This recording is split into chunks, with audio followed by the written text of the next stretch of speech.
How are you friend, अस्सलाम वालेकुम। जैसा कि आपको पता है, हमारी दुनिया इंतहाई पुरस्कार है और यहाँ तरह तरह के वाक़यात और हादसात रोनुमा होते रहते हैं।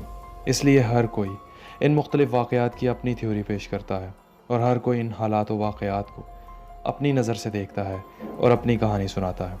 इनमें से बहुत सी कहानियाँ सच भी लगती हैं, लेकिन इन कहानियों को हतमी समझ लेना भी काफ़ी नहीं। दोस्तों, बरम्यूडा ट्रायंगल के मुतालिक शायद ही कोई ना जानता हो।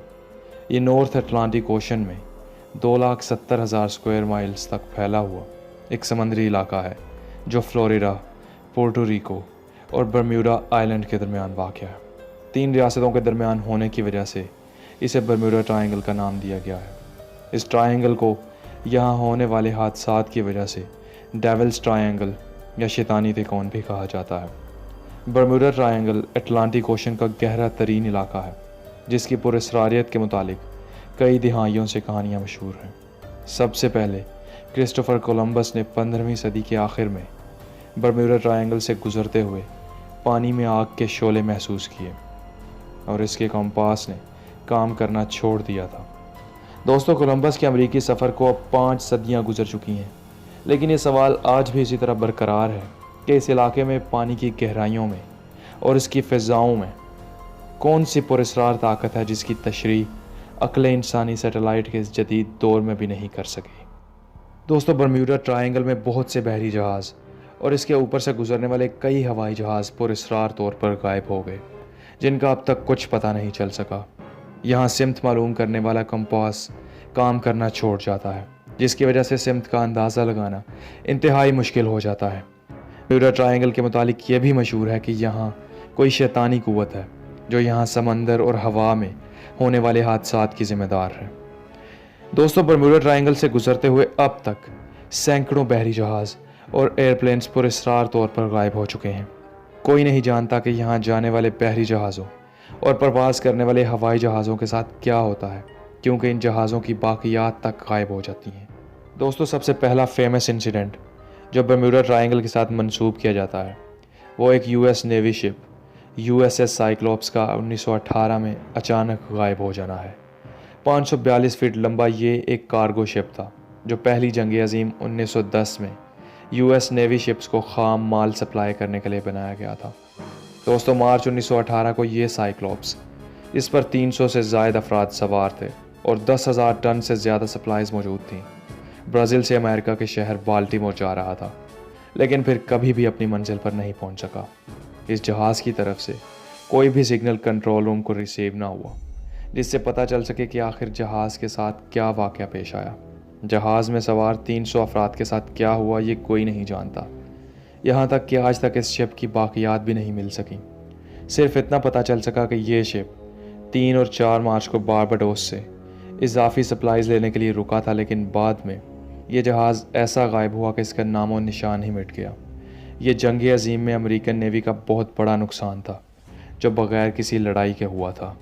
दोस्तों, इसी तरह 1945 की एक शाम बरम्यूडा ट्रायंगल की पुरस्कारियत में मज़ीद इजाफा कर गई जब 5 दिसंबर 1945 को तकरीबन 2:10 पर अमरीकी रियासत फ्लोरिडा की एयरबेस से फ़्लाइट 19 के 5 बम्बार तैयारे लेफ्टिनेंट चार्ल्स टेलर की ज़ेर निगरानी आम रूटीन की मशक़ के लिए उड़े। इन तैयारों पर कमांडर और इनके साथ 13 स्टूडेंट सवार थे। परवाज़ के तकरीबन 1.5 घंटे बाद कमांडर की तरफ से बेस में पैगाम भेजा गया। इसमें कमांडर टेलर की तरफ से ये कहा गया कि उनके डायरेक्शन मालूम करने वाला कंपास ठीक तरह से काम नहीं कर रहा और वो सिमत से बिल्कुल हट चुके हैं। उन्हें समझ नहीं आ रही कि वो किस तरफ जा रहे हैं। इसके बाद उनका राब्ता मुनक़ता हो गया और ये तैयारे फ्यूल ख़त्म हो जाने की वजह से उसी समंदर के पानियों में ही खो कर रह गए। इसके बाद इन तैयारों को तलाश करने के लिए मार्टिन मरीनर नामी फ़्लाइंग बोट भेजी गई। इस इमदादी तैयारे ने 5 तैयारों के गुम हो जाने की जगह पर पहुंच के एयरबेस से रब्ता किया। इसके बाद इस तैयारे का रब्ता भी मुनक़ता हो गया और ये भी गायब हो गया। तैयारों में सवार लोगों का कुछ पता चल सका, ना इन तैयारों की बाकियात कोई ढूंढ सका और ये वाक़या भी हमेशा के लिए सवालिया निशान बन गया। इसी तरह 1963 में SS मरीन सल्फ़र क्वीन नामी एक शिप जो सल्फ़र लाने ले जाने के लिए इस्तेमाल किया जाता था 39 क्रू मेंबर्स के साथ इसी ट्रायंगल में कहीं गायब हो गया और फिर ऐसा गायब हुआ कि इसका नामो निशान ही मिट गया। दोस्तों, बरम्यूडा ट्रायंगल के साथ बहुत से हादसात और वाक़यात जुड़े हुए हैं, इसलिए इन सारे वाक़यात को वक्त की कमी के बायस बयान नहीं किया जा सकता। लेकिन यहाँ कौन सी ऐसी ताकत मौजूद है जिसकी वजह से ये सारे हादसात रोनुमा हो रहे हैं? इस मुतालिक बहुत सी किताबें भी लिखी जा चुकी हैं।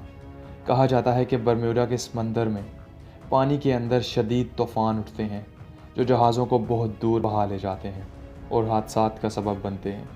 यह भी कहा जाता है कि बरम्यूडा के अंदर पानी में आतिश फ़शा मौजूद है जिसकी वजह से यहाँ बहुत ज़लज़ले आते हैं और हादसात बहुत तेज़ी के साथ रूनुमा होते हैं। बाज़ माहिरीन का ख्याल है कि इस जगह इलेक्ट्रोमैग्नेटिक वेव्स पैदा होती हैं जिनकी ताकत हमारी बिजली से कहीं गुना ज़्यादा होती है।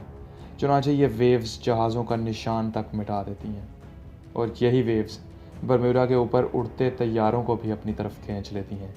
इस वजह से बरम्यूडा ट्रायंगल में कॉम्पास काम करना छोड़ देता है। इसके अलावा एक थ्योरी ये भी है कि बरम्यूडा ट्रायंगल के अंदर पानी में बहुत भारी मिकदार में मीथेन गैस मौजूद है जो हर वक्त इस जगह से खारिज होती रहती है। जब ये गैस समंदर की तह से उठती है तो पानी की कसाफत यानी डेंसिटी कम कर देती है, जिसकी वजह से इंतहाई वज़नी जहाज़ पानी के अंदर डूब जाते हैं। और चूँकि ये गैस फ्लेमेबल है यानी इसे आग लग जाती है, तो जब ये गैस समंदर से बाहर निकलती है तो ऊपर उड़ने वाले तैयारों के इंजन को धमाके से उड़ा सकती है। इसके अलावा ये भी कहा जाता है कि समंदर के इस हिस्से में बहुत बड़े बड़े गड्ढे मौजूद हैं और यही गड्ढे जहाज़ों को अपने अंदर खींच लेते हैं। दोस्तों, 1975 में एक मुसन्निफ लैरी कुशे ने बरम्यूडा ट्रायंगल पर एक किताब द बरम्यूडा ट्रायंगल मिस्ट्री सॉल्व्ड के नाम से लिखी, जिसमें लैरी कुशे ने बरम्यूडा ट्रायंगल के अंदर होने वाले वाक़यात का बग़ौर मुशाहिदा किया। लैरी के मुताबिक यहाँ कोई शैतानी ताकत नहीं और ना ही कोई एलियंस मौजूद हैं, बल्कि बरम्यूडा ट्रायंगल के अंदर होने वाले हादसात की वजह यहाँ तेज़ हवाओं और समंदरी तूफ़ान का हर वक्त रहना है, जिसकी वजह से यहाँ जाने वाले बहरी जहाज़ों और हवाई जहाज़ों को हर वक्त हादसात का सामना रहता है।